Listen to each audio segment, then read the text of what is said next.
Quruq yuzlar yog' surishi mumkinmi? Yo'q. Quruq yuzlarga yog' surish mumkin emas va yog' surib uni namlantirishga harakat qilmang. Chunki siz kechki payt yog'ni surasiz, ertalab turib uni yaxshilab yuvib tashlamasdan ko'chaga chiqib ketasiz, qarabsizki, ultrafiolet nurlari ostida yuzingizga dog' tushadi. Quruq yuzlarni to'g'ri namlantirish kerak va to'g'ri parvarish qilish kerak. Buning uchun quruq yuzlar uchun maxsus umuvvalkalar, quruq yuzlar uchun maxsus toniklardan foydalaning, quruq yuzlar uchun maxsus sivorotka va kremlardan foydalaning. Muolajalarimizdan yuzingizga mos to'g'ri keladigan namlantiruvchi biorevitalizatsiya yoki mezoterapiya muolajalarini tavsiya qilaman.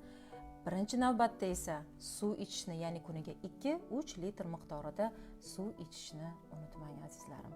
Sog' bo'ling, chiroyli bo'ling, go'zal bo'ling va bizga like bosib qo'yishni unutmang.